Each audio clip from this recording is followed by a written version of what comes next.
आज हम बात करेंगे महाभारत के सबसे कुटिल, सबसे रहस्यमयी और सबसे विवादित पात्र की, शकुनी कि अगर ये न होते तो महाभारत कभी नहीं होती। एक ऐसा व्यक्ति जिसकी बुद्धि बेमिसाल थी, लेकिन जिसने अपनी चतुराई का इस्तेमाल केवल बदले और विनाश के लिए किया। क्यों बना शकुनी इतना बड़ा षड्यंत्रकारी? कैसे उसने दुर्योधन को अपनी मुट्ठी में रखा और आखिर उसका अंत कैसे हुआ? आइए जानते हैं उसकी पूरी कहानी। जन्म से मृत्यु तक की कहानी। शकुनी का जन्म गंधार देश में हुआ, जो आज के अफगानिस्तान का क्षेत्र माना जाता है। उसके पिता थे राजा सुबल और माँ थी सुबला रानी। शकुनी के कई भाई थे, लेकिन वह सबसे चतुर और बुद्धिमान था। उसकी बहन थी गांधारी, जिनका विवाह आगे चलकर हस्तिनापुर के राजा धृतराष्ट्र से हुआ।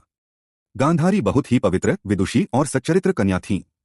जब उनका विवाह प्रस्ताव हस्तिनापुर से आया तो गंधार ने इसे तुरंत स्वीकार कर लिया। लेकिन विवाह के समय यह सच्चाई छुपाई गई कि धृतराष्ट्र जन्म से अंधे हैं। विवाह के बाद जब गांधारी को यह ज्ञात हुआ तो उन्होंने प्रण लिया कि जब मेरा पति संसार का प्रकाश नहीं देख सकता तो मैं भी इस सुख का अधिकारी नहीं हूं, और उन्होंने अपनी आंखों पर आजीवन पट्टी बांध ली। यह त्याग गांधारी की महानता को दिखाता है, लेकिन उनके भाई शकुनी को यह गहरा अपमान लगा। विवाह के बाद हस्तिनापुर में शकुनी और उसका परिवार रहने लगे। कुछ कथाओं में कहा गया है कि धृतराष्ट्र को शकुनी और उसके भाइयों से भय था कि ये लोग सत्ता में दखल देंगे। इसलिए राजा सुबल और उनके परिवार को कैद कर लिया गया। कैद में उन्हें बहुत कम भोजन दिया जाता था, इतना कि पूरा परिवार भूख से मरने लगे। कहा जाता है कि सुबल ने एक योजना बनाई। उसने अपने पुत्रों से कहा, अगर हम सब थोड़ा थोड़ा खाएंगे तो सब मर जाएंगे, लेकिन अगर हम सब भोजन एक को दें तो वह जीवित रहकर हमारे अपमान का बदला ले सकता है। परिवार ने तय किया कि सारा भोजन सबसे छोटे और सबसे चतुर पुत्र शकुनी को दिया जाएगा।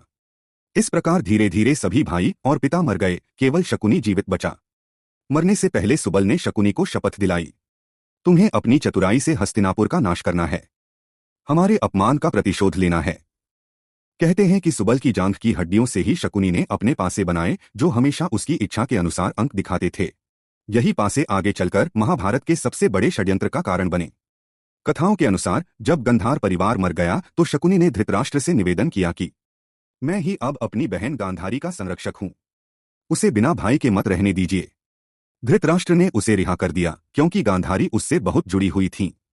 इस तरह शकुनी कैद से बाहर निकला, लेकिन दिल में एक जलती हुई प्रतिशोध की आग लेकर। शकुनी ने समझ लिया था कि हस्तिनापुर का नाश सीधे सीधे करना संभव नहीं है। इसलिए उसने एक मोहरा चुना, दुर्योधन। उसने बचपन से ही दुर्योधन के कान भरने शुरू किए। पांडव तुम्हारा हक छीन लेंगे, अगर तुमने उन्हें नष्ट नहीं किया तो वे तुम्हें नष्ट कर देंगे। धीरे धीरे दुर्योधन पूरी तरह शकुनी के वश में हो गया। महाभारत का सबसे बड़ा मोड़ यही था। शकुनी ने दुर्योधन को कहा कि युद्ध से पहले पांडवों को हराने का आसान तरीका है जुआ।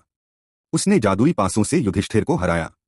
परिणाम, पांडवों ने अपना राज्य खो दिया, अपनी संपत्ति और सेना खो दी, अपने भाई और स्वयं तक को दांव पर लगा दिया।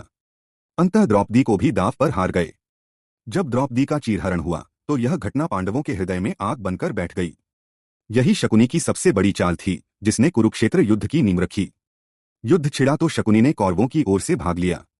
वह स्वयं बड़ा योद्धा नहीं था, लेकिन अपनी रणनीति और कपट से कौरवों को सलाह देता रहा। उसकी योजना थी कि पांडवों को धीरे धीरे कमजोर किया जाए। पांडवों ने हर प्रमुख शत्रु के वध का संकल्प लिया था। सहदेव, पांडवों में सबसे छोटे और ज्योतिष विद्या के ज्ञाता, ने प्रण लिया था कि वह शकुनी का वध करेगा। युद्ध के 18वें दिन सहदेव और शकुनी आमने सामने आए। सहदेव ने भीषण युद्ध के बाद शकुनी का वध किया और अपनी शपथ पूरी की। इस प्रकार शकुनी का अंत उसी पांडव के हाथों हुआ जो उसका भांजा था। शकुनी एक असाधारण बुद्धिमान और कूटनीतिज्ञ था, लेकिन उसकी बुद्धि का प्रयोग सकारात्मक कार्यों में न होकर प्रतिशोध और विनाश में हुआ। परिणाम यह हुआ कि न केवल हस्तिनापुर नष्ट हुआ, बल्कि गंधार का कुल भी विलुप्त हो गया। उसकी कहानी हमें सिखाती है कि बुद्धि अगर द्वेष और प्रतिशोध में लगे तो उसका अंत केवल विनाश होता है।